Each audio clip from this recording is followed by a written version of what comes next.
Cat and I play red. Today we're going to be talking about magic. Okay, calm down.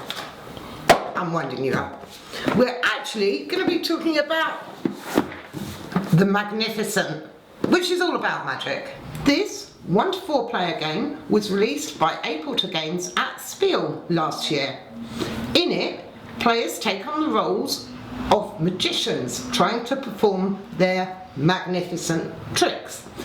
It's got a bit of dice play in it, a bit of deck building, card manipulation, dice manipulation, and a polyominoes element. So really, it's got a bit of everything. And it's also got this beautiful, beautiful dark palette, which we love. So, let's have a look at it. We're still in some sort of lockdown here in the UK, so we're still playing everything as 2-player. So, the board is set up and ready to go for a 2-player game. Let's start off by having a look at the individual player boards. So, here is my player board, chosen at random. My starting poster card, again, chosen at random. The poster cards represent the tricks that we're trying to put on as magicians. So, here it will show me what requirements I need for the trick, and at the bottom it will show me my reward for completing the trick. Also here you'll notice these round spaces. Obviously every magician needs somewhere to perform. These spaces represent the tents that you'll need to perform the tricks. We start with 1, and over the course of the game we'll need to get more if we want to perform the tricks that we place up here. Here is the building section of the board. We'll explain how that works a bit more in a minute. The crystals that we start with, trainer token that we start with, and the 4 master cards that I'll get to play over the course of round 1. I also start with some money and 1 trainer token. Now, each round you'll play all 4 of these cards. When you play it, you get the effect at the top of the card. At the end of each round, you'll need to discard one of these master cards, but you'll gain the points shown at the bottom of the card. Don't worry, you do get more cards during the game, so you will have more opportunities to score. But bear in mind, the game is only played over 3 rounds. So that's right, 4 actions a round, 3 rounds. You only have a total of 12 actions in this game to do all the things you want to do. So that's fun. The player aids are quite good and explain a lot of what's going on. So, as I said earlier, this is the building area. Here, this explains what you can take, what's available. Here, it tells you about the crystals. So, if you use a crystal, you can increase the dice value by 2. If you have dice that won't fit in your storage here, they'll get you 1 coin. It also nicely shows you here everything you start with, and also the 3 main available actions that you'll be using throughout the course of the game. So, let's have a look at how we play those actions. So, I'm going to take my master cards back into my hand. The starting player will start by rolling the pool of dice. Again, really handy little guide here that shows you how many dice to use with each player count. I'm trying not to be too dramatic with the roll there. I like to sort them by colours. I know there are certain anarchists out there who would just leave them scattered everywhere, but can't be doing with that. I like to know what I've got. So, these are going to be the available dice for the round. So, I'm going to take 3 actions one of each type to show you how the game works. So let's take a green dice. So I'm going to take this green 4 using this MasterCard. Now you can see here on a green dice I get +2. So that is actually 6. I'm going to use a green crystal to get me a total of 8, and I'm going to use the build action. So looking down the chart here, I have 8 power in green, so I can use 3, 5 or 7. I'm going to go for the 7, and that gives me 2 small tiles. Because it's green, those tiles must be green. So we look here, small tiles in green are the squares. So I'm going to take 2 green tiles to place on my board. To start with, you must start at the edge, and subsequent tiles must always be placed adjacent to something else. So let's start over here. Any bonuses I cover, I get. So I'm going to place that here, which gives me 3 coins. And I'm going to place that there, which gives me 3 points. So I take 3 coins from the supply and move my marker up by 3 points. And that is the end of my turn. I've placed these 2 green tiles here, which was actually a bit dumb, because for this magic trick I actually need a small purple on my board. So let's have a look at what we can do to get that. So I'm going to play this MasterCard, which gives me 1 coin, and I'm going to take a purple. So I'm going to take a purple 5, which gives me either a small or a large purple. In this case I want the small, so I'm not going to take full advantage of the 5. I'm going to go with the 3 and take this and place this on my board. Now I'm going to place it here, which is going to cover this symbol. This actually means I get to take another poster. So this is where we go to the main board and look at the posters that are available. So bearing in mind I took all those green squares, let's take this guy, and I can choose where he goes on my board. Now the problem being I don't have any 10s, so at the moment the only trick I can actually perform is this one. So let's place him there, because we need some of that money for the end of the round. We'll explain why in a bit. Put that there, and that would be the end of my turn. So let's have a look at getting a tent. So I'm going to place this MasterCard. This one allows me to change the dice front to whatever I want. So, ooh, decisions. I'm going to go 1, 2, 3, 4, 5, 6. I'm going to go with a 6 green, which is dangerous, and we'll come to find out why in a bit. This time I'm going to use the travel action, which involves me going over to the main board and using these dials. Now, because I used green, I'm going to move the green. Now, my total of green dice is the action I get to use, which was 10. So I get to move this in a clockwise direction 10 spaces and go 1, 2, 3, 4, 5, 6, 7, 8, 9, 10. Now, because I landed on this 10, I get to take that and place that on my board, and I'm then going to get the bonus as shown here. So again, it's another poster, but 2 coins as well.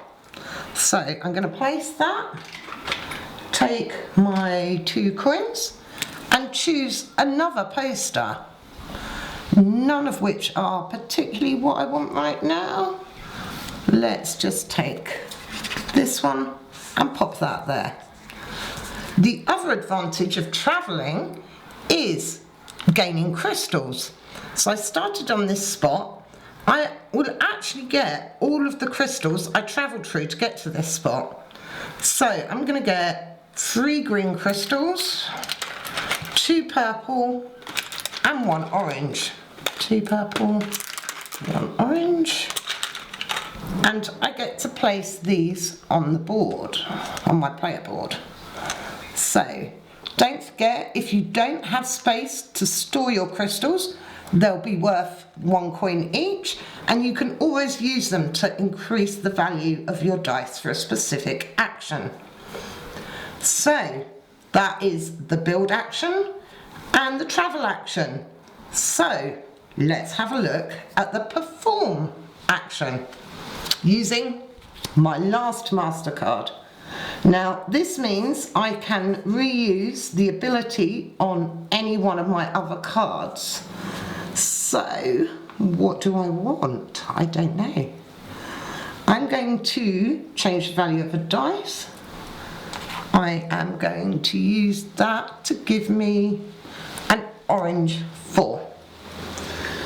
Now when performing, the colour of the dice you use doesn't matter. When you're building or travelling, the colour of the dice as well as the number is important. Whereas when you're performing, it's only the number that matters. So let's have a look at the performance track. I've used a 4, which means I move here and I can perform 1 trick. Obviously, as you go higher up, this enables you to perform 2, 3, 4, 5 tricks in 1 turn. At the moment, in round 1, I just want to do the 1. So here I have this particular shape, so I'm good. I can perform this trick. Now if I wanted and could perform the others, I couldn't use this same piece for all of them. I'd have to have the materials shown for each of the tricks. So if I wanted to perform all 3, I'd actually need a total of 4 of these purple L shapes. I'm only performing 1 luckily, so I have this. My reward is 2 coins from there and 2 coins from the tent. So a total of 4 coins, no points this time sadly, and this card goes face down in a pile just by the side because they may or may not be relevant later on when you're scoring in the game. Now I've performed my trick, I can choose to move these posters around if I want. Now at the moment I don't have a tent here, so I can't perform this trick, so I'm going to choose to move that across so that next time if I want to perform 2, I can perform both. The other thing I haven't spoken about are these little trainer tokens. You'll start the game with 1, and there are various spaces here on your board and other things that will allow you to gain more of them over the course of the game. These give you the option for extra actions. So I can place 1 on my trainer tile here, and that will give me 2 coins. If I do that action, the trainer token then moves off that space and goes into the master tent here. So in subsequent turns, if I had more trainers, I could use them on the same spot. There are also some trainer spaces on the main board that are available for anyone to use. Again, the iconography is really good here. So it's pretty obvious this is a travel action, this is a build action, and this is a perform action. So I can place 1 of my trainer tokens here, and that would allow me to travel in the opposite direction to normal. I can place 1 or more here, and when I'm taking the build action, I can take colours that are different to the dice. The perform action, this actually allows me to swap my posters around before I decide which tricks I want to perform. This can be very handy later game when you're trying to balance getting as many tricks performed as you can for one action. Here you can place one or more workers here and pay 2 coins for posters. And here you can flip a dice to the other side. So if it shows a 1, you change it to a 6, a 5, a 2, and so on. So these are available. If I place in this spot in my turn, my token is removed and that spot is then available for anyone else on subsequent turns. So now I've had my 4 actions for the round. We go to the end of the round and what happens then. So depending where players are on the performance track, everyone shunts back down. The player at the bottom will go first. They will get a choice of which new MasterCard they want to take and trainer tile. So, okay, in this case I'm not going first, but let's pretend I am. I get to take this MasterCard and the trainer tile alongside it. The trainer tile goes on my board, the MasterCard goes into my hand. So now comes the painful part of this game. I need to pay money for the highest sum of dice I've used this round. So my sum for purple is 5, for orange is 4, for green it's 10. So I need to pay 10 coins at the end of the round, or 6, which luckily I have. That goes back into the supply. If you don't have enough money to pay for your dice, you have to pay points. In the first round, for every coin you don't have, it will cost you 1 point. For the second round, it will cost you 2, and in round 3, 3. So paying for those dice is really important. Next thing we'll do is score. You remember me talking about these bits at the bottom of the card? Well, this is where we score them. We're going to choose one card to score and discard. So again, we'll be going into the next round with 4 cards. So these all have different things. They're nicely laid out in the rule book if you do need to check. I think, now these are actually the same points, but then this one gives me an orange crystal, which is quite handy. So I think I'm going to discard and score this one. So this gives me 3 points for each orange, green and purple crystal I have in my supply, up to 21. So I actually have 3, 6, 8. So I'd score the full 21 points and this card is discarded. Whee, up the track. So these will be my 4 cards going into round 2. So I'll take them, put them in my hand. One of the other things we haven't spoken about is the clear gems and the clear dice. These are effectively wild, so you can use them for anything. The problem being that in this case I paid 10 for my green dice. However, if I'd had a clear dice, even if I'd used it as a purple earlier in the round, I would have had to have paid for all of them. So it would have cost me 14 coins, which is steep. So these are very handy, but be aware that you will always be paying the full cost for the clear dice. So at the end of the round, I have my 4 cards, I've paid my coins. We go into the second round. So any trainer tokens that were used and placed in the big tent go back into the player's supply, and the start player will roll the dice again. It's quite a handful, even with 2 players. Going into round 2, these would be our dice. We'd take our 4 actions as before. At the end of the round, we take a card, a tile, and discard and score one of these master cards.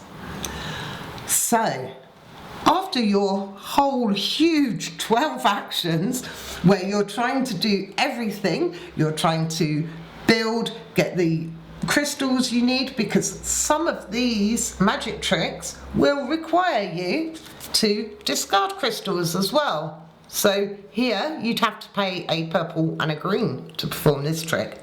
So you need the crystals to perform tricks, to add to your dice. You also need the tents to be able to perform the tricks. You need the tricks, and you need to build this to be able to perform the tricks. All in 12 actions. After your 12 actions, at the end of the final third round, you will take a MasterCard from the board, as before, to put in your hand. So, let's, all of these are a bit rubbish. So, you will score 1 as normal. So, let's score this one again, because my crystals haven't changed. So, I'd get 21 points from that card and score it. Then, any cards I have left over, I get to score, but at half the value. So, let's take an easy one. This would normally just give me 8 points. At the end of the game, it would score me 4. This one here would be 5 points for every magician you have completed that's the same. But again, it would only score half. So, your magicians and tricks go to one side when they're performed. Here I have one purple trick from the Magnificent Alberic. Certain cards will reward you for getting performances of the same colour or from the same magician.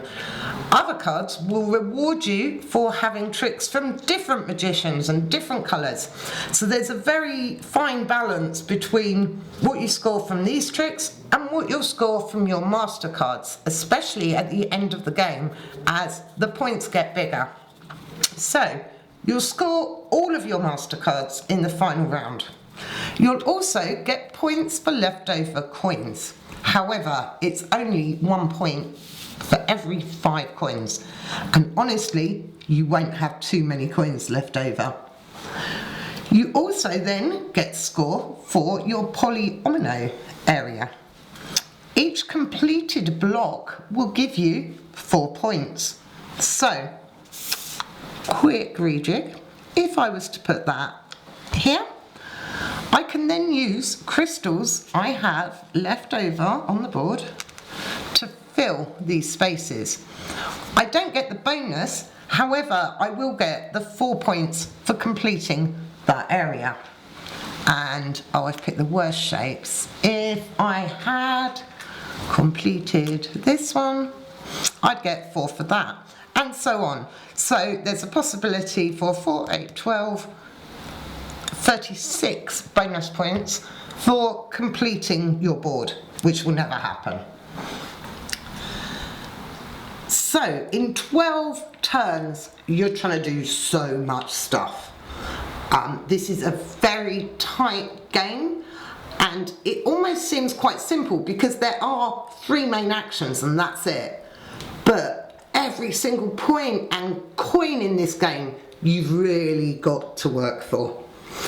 I also just want to say, look at this amazing component tray that comes with the game, with this little lid. No more plastic baggies and messing around. This is great.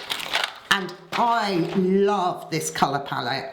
I love the really dark colours and then these bright purple, green and orange. It's amazing. I love it. As I said at the start of this video, we picked this up from Essen Spiel last November. I think the US release hasn't been around that long.